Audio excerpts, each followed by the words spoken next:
Esse aqui não é só um resultado.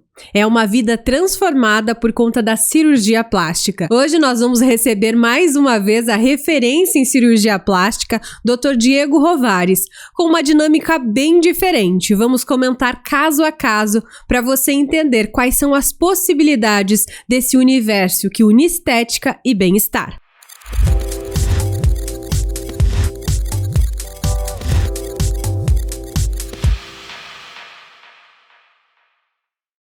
Seja bem-vindo, doutor, mais uma vez aqui com a gente batendo papo sobre cirurgia plástica e hoje o tema promete. Exatamente, acho que a gente vai fazer história hoje aqui, Jéssica. Eu percebi que nós temos muitas fotos para mostrar. No último episódio, o doutor até comentou, vamos fazer um de antes e depois pra gente mostrar realmente os resultados? E é isso que as pessoas têm curiosidade, porque realmente o procedimento em si, ele é um procedimento, mas ele vai ter um efeito diferente de acordo com aquilo que a paciente já tem, né, dentro do corpo ali, na estética corporal dela. Ah, com certeza. O resultado depende dos hábitos prévios, né? Dieta, atividade física e também da anatomia da paciente. Então, acho que eu falei que a gente está lançando história porque eu nunca vi um podcast de cirurgia plástica mostrando antes e depois e a gente comentando aqui, né? Então, acho que é algo inovador e vai ser muito produtivo, com certeza. E eu já na abertura aí mostrei o primeiro caso que é bem impressionante. Vamos colocar aqui na tela, então, essa primeira paciente que a gente tem um abdômen que já chamava muita atenção no antes. O que aconteceu com esse caso? Então, essa paciente é uma paciente muito querida. Ela foi com a mãe, né, no consultório. E com poucos dias de vida, ela teve uma intuscepção intestinal. É quando o intestino meio que entra sobre ele mesmo, assim, né? Os antigos falam nó nas tripas, né? Então é tipo uma torção do intestino, né? E ela teve que fazer uma cirurgia de urgência, né? Então foi feito esse corte com poucos dias de vida, né? E aí ela me procurou com um pouco mais de 20 anos de idade, se queixando dessa cicatriz, que ela nunca tinha usado um biquíni, né? E quando a pessoa tem uma cicatriz, ela tem uma marca e às vezes essa marca é motivo de julgamento de outras pessoas. Então ela vem com alguns traumas e a gente tem que entender o que essa paciente está trazendo até nós. Eu quero entender a história dela. Então o que a gente fez? Fizemos uma abdominoplastia, né? Com a confecção do umbigo, consegui uma pele lá embaixo daquela cicatriz para refazer o umbigo dela, né? E a cicatriz ficou escondida aqui na linha da calcinha. Ficou um pouquinho da cicatriz aqui ainda, aquela lá de cima aqui. Né? A gente botou uma gordurinha, soltou essa fibrose, mas isso nem incomodou ela. E aí ela voltou, né? Usou a primeira vez o biquíni dela, né? Que ela nunca tinha usado. Não, mas é uma mudança muito impactante. Então, nesse caso, seria uma abdominoplastia com cunho reparador, né? Que melhorou e demais esse abdômen, né? Então, a gente fica muito feliz em poder ajudar, né, uma paciente dessa forma. E a abdominoplastia, então, eu consigo não só desenhar, é porque a gente olha para a abdominoplastia, geralmente falando da diástase especificamente. Então, ela tem outras utilidades além disso. Sim. Nesse caso, a paciente não tinha gestação ainda, né? Não tinha filhos. Eu acabei fechando um pouquinho o músculo ali, mais no intuito de tensionar, né? Mas além da fechamento da diástase, a abdominoplastia tem essa retirada de pele, do excesso de pele. Então, graças a Deus, ela tinha esse excesso de pele, que a gente conseguiu esconder essa cicatriz aqui embaixo e tirar a maioria dessa cicatriz, né, do abdômen dela. Toda pessoa que tem hoje uma cicatriz no abdômen e tá vendo esse podcast agora vai dizer assim, todo tipo de cicatriz vai ter solução ou calma, cada caso é um caso. Doutor. Cada caso é um caso. Se a cicatriz foi aqui em cima, nessa região não vai sair na abdominoplastia. Mas se ela for embaixo do umbigo e até aqui na lateral, geralmente na abdominoplastia sai.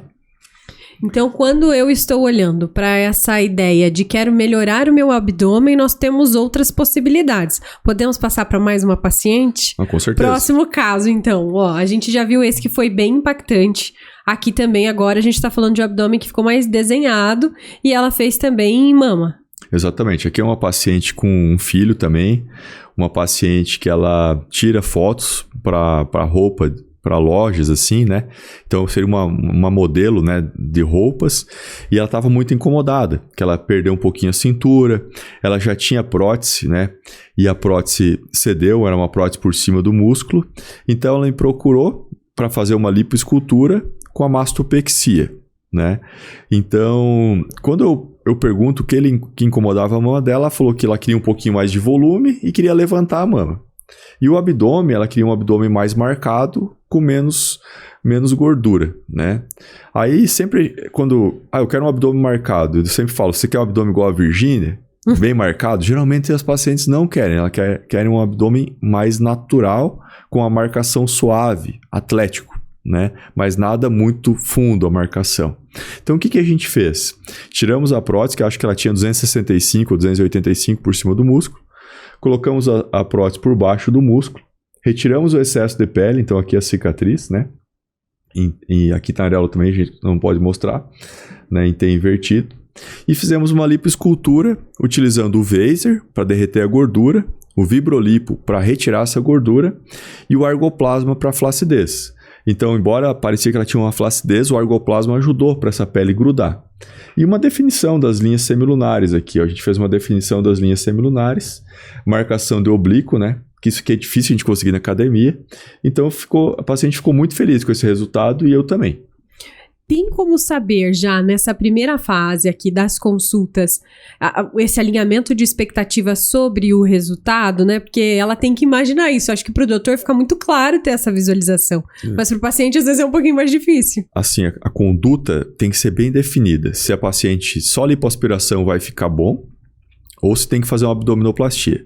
Se ela senta e tem muita flacidez acima do umbigo e abaixo, e tem diástase e flacidez interna do músculo, abdominoplastia. Agora, paciente em pé com uma pele boa, a gente vê que vai retrair, só uma lipoaspiração fica muito bom. Agora tem que alinhar a expectativa. Ela nunca vai ter aquele corpo antes de gestar, né? Com 18 anos. Quando a gente tem 18 anos, você lembra, né, Jéssica? A gente tem mais colágeno. A genética é boa. Tem mais colágeno, a pele mais firme, né? Então, ela vai ter uma melhora, né, com a cirurgia plástica, que é o mum makeover, né, o pós-gestacional, mas nunca vai voltar, a gente nunca vai voltar no tempo, né? Tem que levar isso em consideração também na hora de ter essa expectativa. Quando a gente faz a indicação, então, o doutor faz essa indicação por um procedimento ou por outro. Os fatores genéticos, você disse aí a questão da firmeza da pele, de tudo isso, ele vai influenciar no resultado? Com certeza. Se a paciente tem um bom tônus muscular, uma musculatura forte, melhora o resultado da lipoaspiração. Se ela se cuida, se ela faz suplementação de colágeno, se ela tem uma alimentação rica, né, em colágeno, vitamina C para a pele, né? Então, tudo isso faz a diferença, né? É uma rotina de atividade física. Então, tudo que você fez escolhas lá no passado vão ter consequências. Se você comeu mal, vai ter um resultado um pouco pior. Se você tem uma dieta equilibrada, vai ter um resultado melhor. Entre a recuperação desses dois casos que a gente mostrou até agora, de abdominoplastia e de lipoescultura, eles são semelhantes ou algum é mais desafiador mesmo? Abdominoplastia é um pouquinho mais chatinho, assim, o pós-operatório. Tem que andar um pouquinho curvada, tem que cuidar com os movimentos para não abrir os pontinhos, né? A lipo, geralmente com 10, 15 dias você pode ir para academia. Abdominoplastia, 60 dias. Então, a abdominoplastia ela requer um cuidado maior. Muito bem, vamos para o próximo caso? Bora. O que a gente tem agora? Aqui são as costas. Então, aqui é interessante, aqui é uma lipoaspiração de dorso baixo, né? De dorso alto. Então, o que a maldita gordurinha do sutiã. Isso, exatamente. Então, o que a gente fez? Aqui tinha a gordurinha do sutiã e fizemos uma lipoaspiração com tecnologias. Eu sempre uso o Vaser, o Vibrolipo e o Argoplasma. E observem como a retirada da gordura dessa região aqui, ó, ela cintura, evidencia, né, o glúteo e faz mais cintura. O paciente estava bem quadradinha. Olha a cintura que deu aqui, olha o contorno que deu. Deu um contorno muito bacana. Ela tem uma leve assimetria de quadril, então parece que aqui tem menos cintura, mas aqui o quadril é um pouco mais alto. Então essas diferenças continuam, né? Então eu sempre gosto de fazer um desenho aqui. Eu imagino que a paciente está usando na cirurgia um biquíni ou uma calcinha. Então eu sempre cavo bem essa região aqui e aqui para fazer uma transição dorso-glúteo para valorizar uma curva suave. Não aquela coisa muito artificial, mas uma curva suave, valorizando tanto a cintura, o dorso baixo e o glúteo. Eu nunca deixo gordura aqui, eu não gosto dessa evidência desse músculo aqui. Eu não acho bonito. Tem gente que gosta. Eu gosto de tirar toda essa gordura, tirar essa gordura aqui e evidenciar mais essa transição dorso baixo glúteo. E aqui não teve nada no glúteo, porque parece muito mais bonito daquele lado. Não, teve. Preenchi o glúteo um pouquinho com gordura aqui e aqui, ó. Daí ele daqui ficou pra cima. Teve o gordura. bumbum pêssego que todo mundo Isso. fala. Teve gordura daqui pra cima, assim.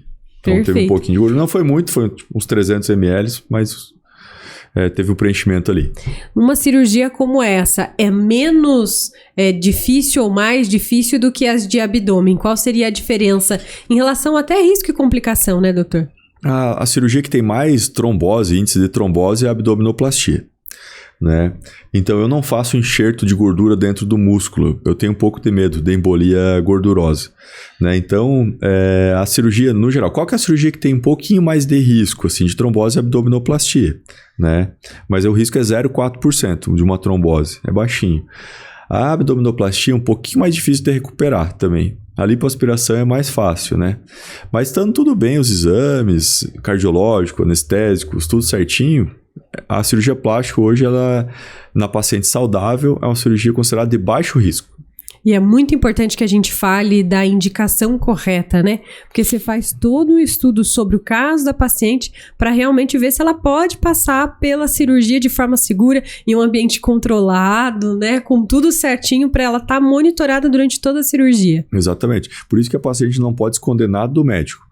A história pregressa dela, se ela já teve alguma complicação em cirurgia plástica, se ela está usando algum hormônio, se ela está usando Monjaro. Tem alguns medicamentos que a gente tem que suspender um tempo antes, por exemplo, o Monjaro 2 semanas antes. Então não pode ser nada escondido. Às vezes uma vitamina que ela está tomando lá, à base de alguma substância, pode aumentar sangramento. Mesmo que seja um fitoterápico, né? Exatamente. Que você diz, não, é natural, peguei no celeiro. Exatamente. Esses fitoterápicos aumentam muito sangramento. Eu já tive paciente fácil que eu levei 10 horas de cirurgia por causa de sangramento. Que ela estava tomando um fitoterápico, que não me falou. Então é bem importante não esconder nada do médico. Uhum. Esse tempo de cirurgia que o doutor cita é o mesmo para toda a paciente ou muda também de acordo com o paciente ou o tipo de cirurgia? Não, a gente tem uma média, assim, né? Por exemplo, lípico-abdômen, 6 horas, prótese de mama, 1h30, mastopexia, 4 horas. Agora depende da dificuldade técnica. Às vezes você acha que vai levar 4 horas, leva 5, né? Mas, ou sangra um pouquinho mais de cirurgia, né? Então, por isso tem que estar com o mental ali bem preparado, o físico também, porque às vezes tem algumas surpresas e a gente tem que resolver ali na hora. E tem que saber realmente resolver. Essa é a diferença de um profissional que sabe o que está fazendo do que um profissional que realmente está, às vezes, até fora da formação dele, né, doutora, ali atuando na área. Com certeza. Hoje em dia tem que buscar um profissional habilitado, né? São 12 anos, né, de formação antes de fazer a cirurgia plástica, né? Isso é muita coisa. Tem diferença. Vamos para a próxima? Quero mais casos. Olha, essa aqui é a dúvida do umbigo. Isso. Então, todo mundo que procura abdominoplastia, ela tem alguns medos. Medo de ficar quadrada, medo de o umbigo ficar grande, né? Então, hoje em dia, a gente faz um umbigo bem natural. Ficou até menor do que o natural dela. Ali ela tinha um umbigo chorão, né? Com marca de piercing, né? Exatamente. Então aqui a gente faz... Esse aqui é meu padrão de umbigo. Eu uso o próprio umbigo da paciente. Eu faço de 1,5 de comprimento por 1 de largura. Tento deixar o máximo escondidinha a cicatriz, né? Se a cicatriz, às vezes, em alguns casos, ela sai um pouquinho, fica marcadinho. Depois de 6 meses a gente faz um retoquinho ali para melhorar, né? Então, hoje em dia, a gente consegue dar a cintura aqui na paciente, conseguimos acinturar, o umbigo fica bem mais bonito que antigamente. Antigamente era um umbigo bem grande, né? E a gente também, hoje em dia, consegue marcar as linhas semilunares, então não fica aquele abdômen repuxado, né? Então, eu falo sempre, a abdominoplastia, quando bem indicada, se a paciente se cuida, é o melhor custo-benefício, porque dura para sempre, né? Diferente de uma prótese, você tem que trocar, né? A abdominoplastia, você fortalece a musculatura, fecha a diástase e tira o excesso de pele. Se a paciente se cuidar, é para sempre, né? Então é o melhor custo-benefício da cirurgia plástica. Isso é muito legal, doutor. Falando ainda do umbigo, ele tem um tempo de cicatrização mais rápido porque ele parece que a cicatriz ali vai ser menorzinha. Ou a cirurgia tem que ser cuidada como um todo ao mesmo tempo. Não, então, a paciente ela fica com medo de às vezes, limpar o umbigo, que tem que limpar com álcool 70, e a gente não pode usar cola ali. E às vezes dá uma inflamadinha.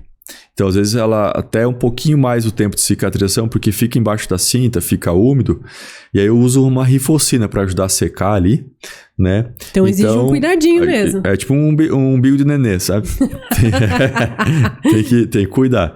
Então, às vezes, a cirurgia 2 semanas está cicatrizada, às vezes o umbigo pode levar até uns 30 dias, né? Depois de 30 dias, a gente usa uma pérola, tipo de aviamento mesmo, por 2 meses, para o umbigo ficar bem redondinho. Bem importante. Isso é uma curiosidade que a gente ainda não tinha contado aqui. Gostei muito. Doutora, ainda falando desse resultado aqui, a gente percebe realmente o desenho do corpo que o doutor falou que fica mais violão. Isso é possível sempre? Ou isso também vai para o alinhamento de expectativa? Porque na própria estrutura da paciente você consegue reconhecer qual é o tipo físico que ela tem. Exatamente. Depois vai ter outra paciente que ela tem um corpo mais maçã. Essa paciente com o corpo mais maçã, que ela tem um tórax mais largo, é mais difícil de dar cintura. A paciente pera, que ela tem um quadril mais largo, é mais fácil de dar cintura. Então, depende da anatomia também. Então, algumas pacientes vão ter mais cintura e outros vão ter menos cintura. Às vezes, você lipa mais uma paciente, mais quantidade de gramas, e você tem menos cintura, porque o corpo dela é mais quadradinho. Então, isso depende de cada paciente, de cada anatomia. Ai, meu Deus do céu, olha aí, ó, papai e mamãe têm responsabilidade no processo do resultado, no futuro também. Vamos ver a próxima imagem agora? Tem mais paciente aqui. Essa aqui tem um corpinho mais reto ali na lateral, que o doutor comentou. Mas ela também tinha mais gordurinha aqui, né? Então, essa paciente aqui, ela tem algumas coisas. Ela tem uma protusão abdominal, então você vê que é um abdômen mais abaulado. A custas do quê? Flacidez muscular interna, diástase e também um pouquinho de flacidez de pele. Então, quando ela solta o abdômen, ela também tem um pouquinho de lordose lá, a coluna um pouquinho para dentro. Isso também faz com que o abdômen venha mais para frente. A lordose, ela tem uma vantagem, dá mais bumbum. Só que também ela dá mais barriga, né? Então, ônus e bônus. Ônus e bônus. Então, sempre quando eu vejo uma paciente com lordose, que é essa coluninha para dentro, eu falo que ela talvez não fique totalmente retinha, porque caso que todos os órgãos são um pouquinho mais para frente, porque a coluna é mais para frente, né? Então isso é muito importante. Então mesmo assim, a gente marcou as linhas semilunares, a gente fez lipo com o abdômen aqui. Esse abdômen. Marcamos as linhas semilunares. Olha só que marcação de linha semilunar. Então, antigamente, isso não existia na abdominoplastia. Não podia fazer lipoaspiração junto com a abdominoplastia, pra você ter ideia, Jéssica. Então hoje a gente consegue, mesmo ela tendo um corpo mais quadradinho, né? Olha como melhorou a cintura. Olha aqui, ó, questão da cintura, linha semilunar. E mesmo com a lordose, a gente conseguiu um perfil abdominal mais reto. Que eu não prometi isso para ela, porque eu nunca prometo isso, porque eu não sei se a gente vai conseguir. Depende muito da anatomia, né? Então, a gente hoje consegue uma abdominoplastia com um resultado mais natural. Então, o paciente que está na dúvida, será que eu vou fazer abdominoplastia? E às vezes ela tem aquele exemplo lá do passado, que era um umbigo grande, uma paciente mais quadrada, sem definição. Isso mudou completamente. Conseguimos definir a linha semilunar, o umbigo ficou menor e conseguimos dar mais cintura. Isso se deve porque a tecnologia melhorou, a técnica mudou. O que aconteceu no meio do caminho? Mudou, né? O Dr. Oswaldo Saldanha, que é o pioneiro aí no Brasil, né, e no mundo da lipoabdominoplastia. E antes poderia fazer lipo e poderia fazer abdominoplastia. Ele uniu as duas. Hoje pode fazer lipo junto com a abdominoplastia. Então, melhores resultados, porque a lipo que dá contorno, né? E a abdômen tira o excesso de pele, né? E a restrição antes tinha a ver com o tempo de cirurgia ou só porque ninguém tinha pensado nisso? Achava-se que aumentava o índice de necrose, de perda da pele. Mas fazendo de forma técnica ali, respeitando alguns pontos, a gente consegue associar lipoaspiração e abdominoplastia no mesmo procedimento. O doutor citou algumas tecnologias. Eu queria só para quem não conhece elas, que você explicasse cada uma delas com o objetivo que elas têm na hora da cirurgia. Hoje em dia, assim, a gente só faz cirurgia com tecnologia, lipoaspiração e abdominoplastia. Então a gente começa a cirurgia, por exemplo, vai limpar o braço, né? Depois a gente vai falar. A gente coloca um pouquinho de soro com adrenalina e a gente passa o Vaser, que é um aparelho que é um lipoaspirador ultrassônico, né? Tem imagem disso, né? Pro editor colocar aí pra gente? Bota aí na tela pra gente. Exatamente. Então, a lipo ultrassônica, né? Que é o Vaser. Ele derrete a gordura. O Vibrolipo é uma cânulazinha que faz vibração, que retira a gordura. Então, a gente passa o Vaser, derrete, passa o Vibrolipo, retira a gordura. E para áreas de flacidez, a gente passa o Argoplasma para ajudar no colágeno, para grudar essa pele. Então, o Argoplasma, ele é uma colinha ali, natural. Ele vai fazer isso. Ele melhora a flacidez. Ele resolve totalmente a flacidez? Não. Ele melhora entre 50% e 70% a flacidez do braço, das costas. Nossa, mas 70% é excelente, né? Entre não melhorar nada e melhorar 50%, 70%, acho que vale a pena, né? Uhum. Perfeito. Agora eu acho que já vamos entrar em braço ou tem mais resultado de abdômen? Ah, o tchauzinho. A minha avó fala braço de polenteira. Toda mulher gostaria de ter essa região aqui mais definida e nem sempre a gente tem tanto sucesso assim com os treinos de superiores, né, doutor? Exatamente. O braço é a cirurgia que mais aumentou no meu consultório junto com a cirurgia de face. Por quê? Depois que a gente adquiriu as tecnologias, a gente conseguiu fazer uma lipoaspiração de braço com melhora da flacidez por causa do argoplasma. Então, antes eu não indicava muito cirurgia de braço, porque eu falava, vai ficar mole, né? É melhor ter um braço mais gordinho e durinho do que ter um braço fino e mole, né? Mas vejam aqui, uma paciente magra com gordura localizada, né? Então, observem, ó, quando ela tirava foto com o braço junto ao corpo, ali fica gordinho, incomodava ela, né? Então, a gente fez uma lipoaspiração. Se eu não me engano, a gente tirou 300 gramas de cada braço com o Vaser, Fibrolipo para retirar a gordura e passou o Argoplasma, né? Aqui a paciente, ó, vejam a melhora do diâmetro, né? Como afinou o braço, muito, né? Não tem marcas, não ficou fibrose, nada, né? Tem uma flacidez um pouquinho, se você puxar o braço aqui, vai ter, normal, né? Mas melhorou o braço dela, eu falo que melhorou aí uns 80%, né? Tem uma melhora. A paciente ficou muito feliz com o braço, ela ficou surpreendida com o resultado, né? Ficou muito feliz. Deixa eu fazer uma pergunta agora que não dá pra ver aqui na foto, que é essa gordurinha assim abaixo do braço. Isso vai entrar no braço ou na mama? Na cirurgia de mama? Na regata aqui, né? Geralmente a gente sempre faz junto com a cirurgia de prótese ou de masto. Mas se a paciente, me incomoda essa região, vamos lipoaspirar o abdômen, a gente tira um pouquinho essa gordurinha também. E essa daí ela acumula, não tem jeito. Vamos mostrar, tem mais resultado de braço, doutor? Mas enquanto vão mostrando aí as fotos Isso, do aqui braço... também é uma paciente com 70 dias de pós-operatório, né? Vejam aqui o antes, aqui o depois, como melhorou, né, a flacidez dessa região. Eu quero aproveitar para falar do procedimento em si também. Isso. Mesmo sendo uma cirurgia que em tese é de uma região tão pequena, ainda assim é feito em centro cirúrgico, tem anestesia geral, como é que funciona? Isso. São 2 pontinhos, né? Fica um pontinho aqui, ó, pequenininho assim, bem pequenininho, e um pontinho aqui embaixo, né?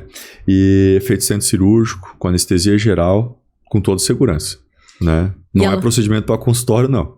E ela pode ser combinada com outras cirurgias. Pode. O que geralmente se combina? Geralmente quando a paciente vai fazer o braço, ela já vai fazer lipo das costas, lipo do abdômen. Eu quero fazer o braço com a lipo do dorso alto. Eu quero fazer o braço com a mastopexia, né? Então varia muito, assim. Mas geralmente o braço vai junto com a lipoescultura e abdômen, né? É o contorno corporal mesmo, né? E aí já deixa o contorno geral ali funcionando. E uma coisa que tem que se atentar... quando você vai fazer uma lipoescultura, você tem que olhar para o braço. Porque senão fica fino as costas, fino o abdômen e o braço gordinho. Vai ficar desarmônico. Então hoje, cada vez mais eu tenho olhado para o braço da paciente e às vezes falo, talvez, vamos tirar um pouquinho aqui do teu braço para ficar mais harmônico. Porque às vezes naquele momento ela não tem a percepção. E aí depois ela volta e fala, ficou tudo bom, mas o meu braço agora não combina com o meu corpo. Fica desproporcional, fica um pouco desproporcional. Tem mais fotos aqui de braço. Tem uma faixa etária que procura mais a cirurgia de braço, que a gente vê, parecem pessoas mais jovens realmente. Tem assim, eu acho que é dos 30 ali aos 50.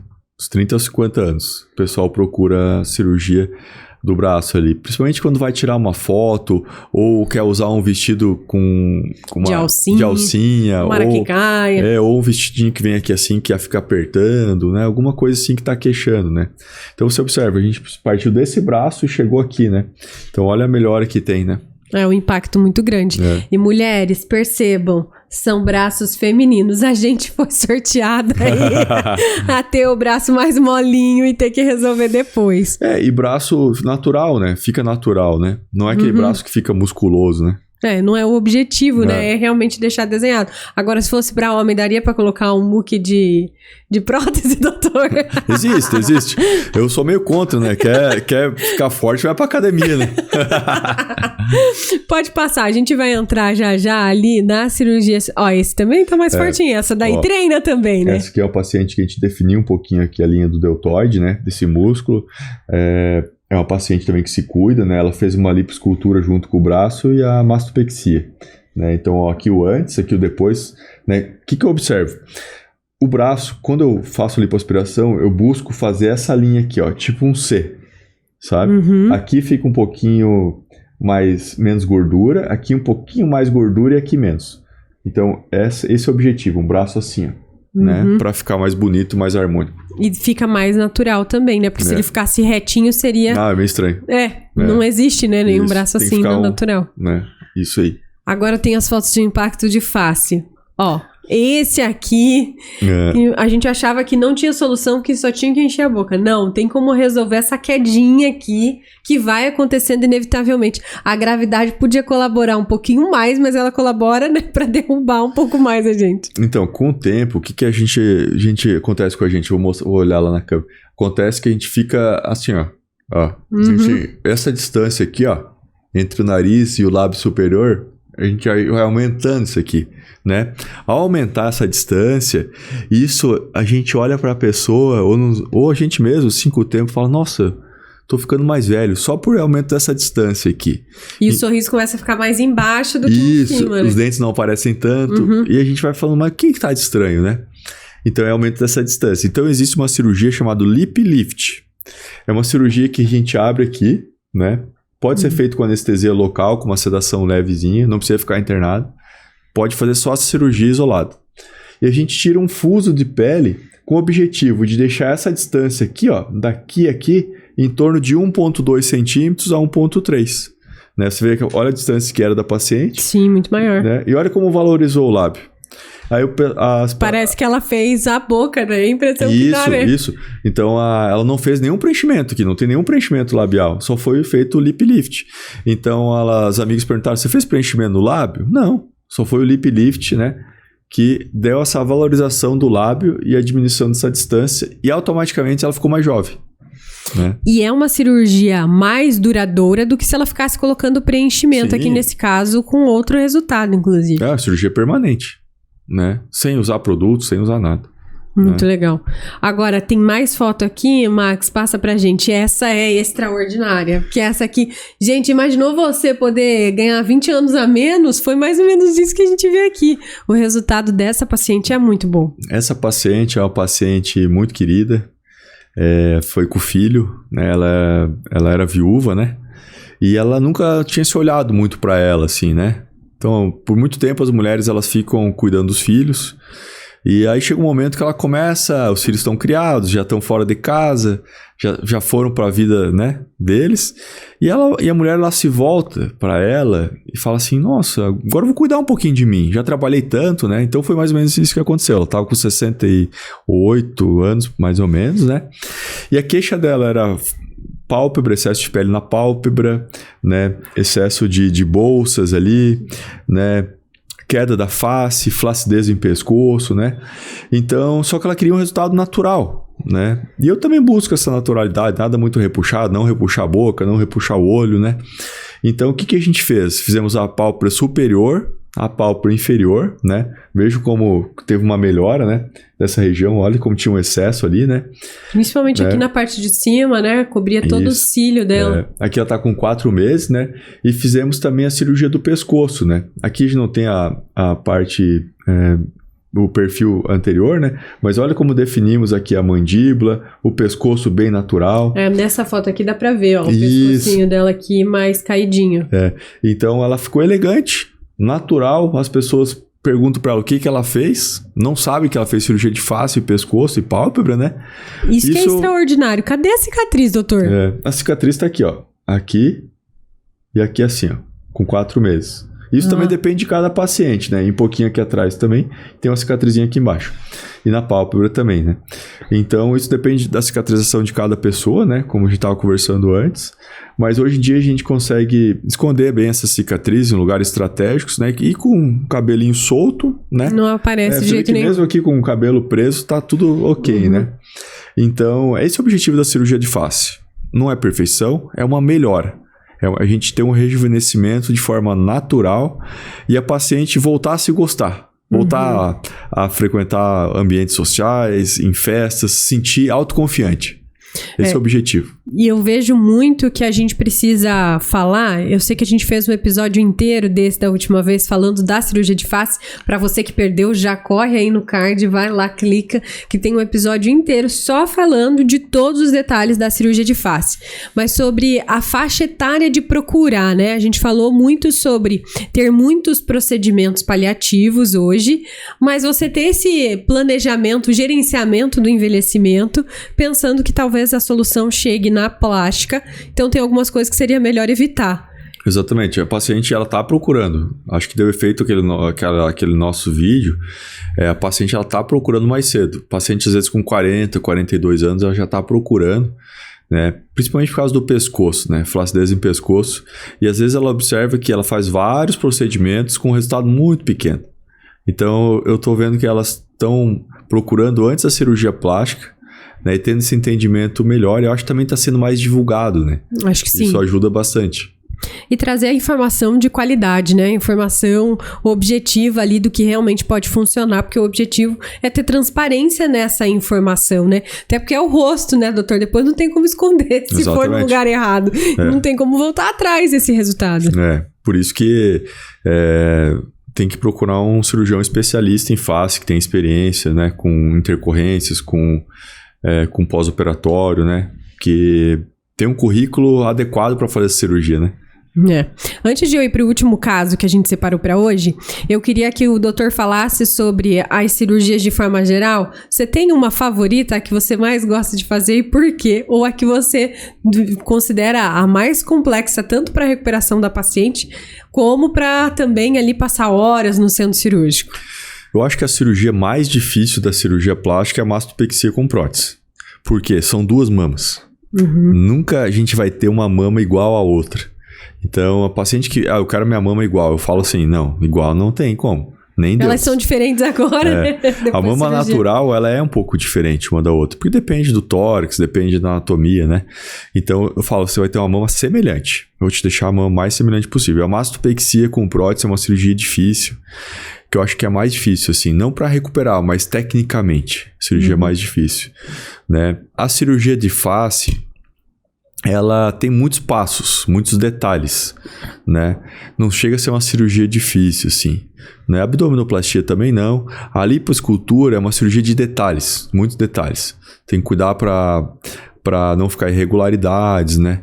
Mas eu, assim, ao meu ver, a mastopexia com prótese é a cirurgia mais desafiadora da plástica. E é a que você mais gosta de fazer? Você é a que eu mais faço. É a que você mais faz hoje. Talvez por causa da alça muscular, a gente ficou referência, né? E então eu reopero muito paciente, assim, que me procura, né? Então, mas agora, nesse ano, começou forte a cirurgia de face. Tô com bastante casos de cirurgia de face também. E eu sei o motivo. Quer ver a próxima foto também? Olha esse antes e depois. Então, aqui é interessante, eu trouxe um pós-operatório de 15 dias. 15 dias. Então, essa paciente, ela fez rinoplastia com o Dr. Ricardo Hubner, a gente fez junto, né? Aqui, ó, com 15 dias, a cicatriz tá um pouquinho mais vermelhinha, né? Aqui na frente, ó, aqui é a cicatriz que a gente tinha conversado antes, né? Ela tem 48 anos, ela me procurou por causa do pescoço. Ela já tinha feito alguns tratamentos, né? É isso aí. E aí, a flacidez do pescoço, ela não conseguiu resolver com bioestimulador, com fio, né? E o pescoço, ao meu ver, Jéssica, assim, ele é cirúrgico. Essa pele aqui, dificilmente ele vai retrair com tratamento estético. Muito difícil. Ela não responde tão bem. Não responde tão bem. Por quê? Além da flacidez de pele, a gente tem a flacidez do platisma, que é esse músculo aqui, ó. Esse aqui, ó. O do gogozinho. Então, o que a gente faz aqui? A gente abre um pouquinho aqui embaixo, costura o platisma, esse músculo aqui, né? A papada. A gente costura ele. fecha ele aqui no meio e depois a gente abre aqui atrás da orelha e puxa essa flacidez de pele lá para trás. Nossa! Né? Então esse é o objetivo. Então quando tem excesso de pele, na abdominoplastia tem que tirar a pele. No pescoço também, né? Então não adianta inventar moda, né? Porque é difícil essa pele retrair, sabe? O principal objetivo é você entender, no caso de você ter um desejo, né, de passar por um procedimento, saber qual seria a indicação para você, entender qual é o limite e, claro, passar pela consulta com um especialista que é quem vai poder fazer realmente essa indicação para você. Então, nessa paciente também, ó, vejam, com 15 dias já começa uma definição do ângulo aqui do pescoço, já começa a definir a mandíbula. Lá naquela foto, tava inteiro. A face com o pescoço. Aqui, ó, com 15 dias, já começa a querer definir um pouquinho aqui o ângulo da mandíbula, essa linha mandibular e o pescoço. Quando a gente é jovem, a gente tem a face, não é contínuo com o pescoço. Tem um ângulozinho aqui, tem a linha da mandíbula. Então, é isso que a gente busca na cirurgia. Isso é só com 15 dias. 15 dias ainda tá um pouco inchado, né? Porque é uma cirurgia relativamente agressiva, né? Porque tem que puxar ali. Isso. Com quanto tempo vai estar ainda melhor esse resultado? Eu gosto da face com 6 meses, sim. 6 meses a paciente vai tá super bem. E nos primeiros dias fica daí com aquela... toda enfaixadinha, escondida. Primeiros dias não pode se olhar no espelho, se assusta, né? Fica roxo, fica inchado, né? Então é bem... Às vezes fica um lado diferente do outro, o inchaço maior de um lado que do outro, né? Então eu sempre falo, 15 dias, tira o espelho de casa, não se olha no espelho. Só se olha a primeira vez depois de 15 dias. Isso aí, tem que suportar o processo para chegar lá no resultado e fazer uma boa recuperação.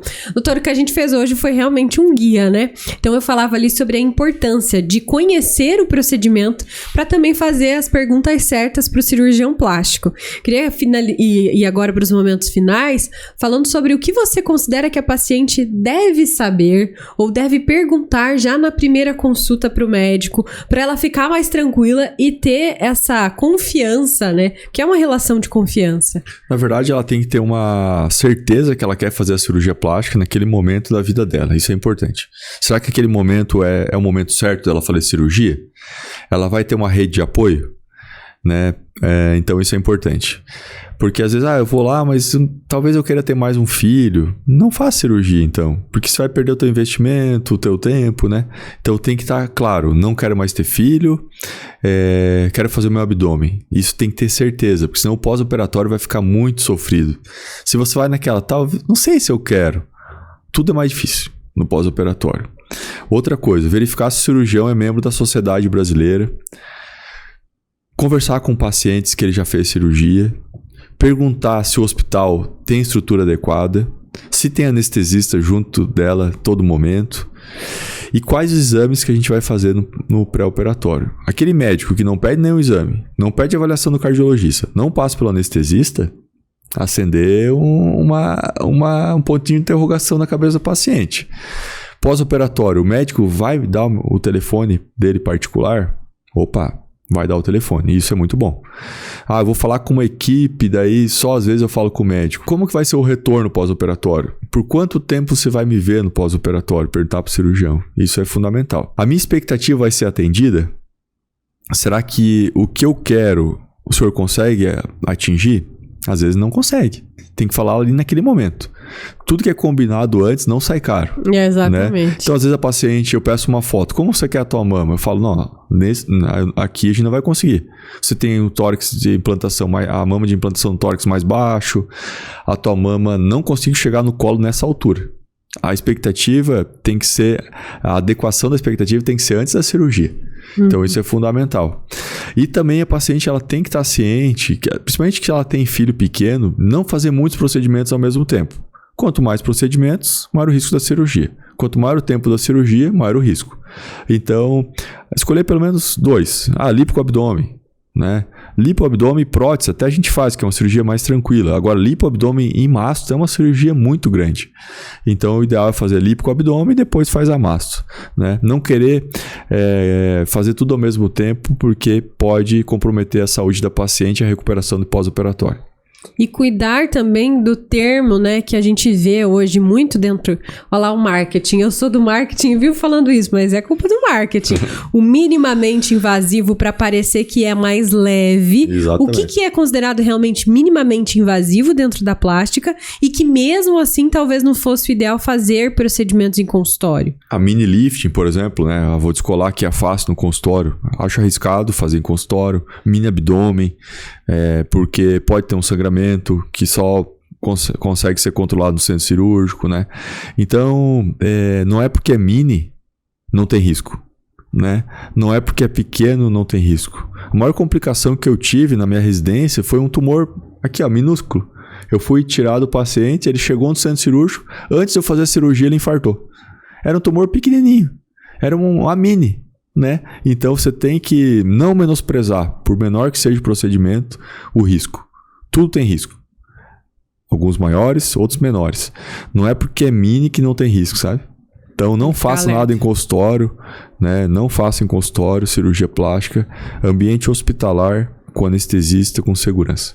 Perfeito. Doutora, agora vamos ter que pensar no próximo tema, porque eu já te quero de novo aqui para ensinar mais sobre cirurgia plástica. Seja sempre muito bem-vindo. Show, foi muito legal, Jéssica. Acho que vai ser muito, muito bacana aí mostrar esses casos para nossos pacientes. Isso aí, então se você gostou do que você viu, quer conhecer mais do trabalho do Dr. Diego, já vai aqui na descrição do vídeo, onde você consegue acessar as redes sociais e já conhecer mais do trabalho dele, inclusive alguns dos casos que estão aqui, tem mais detalhes lá no perfil para você conhecer.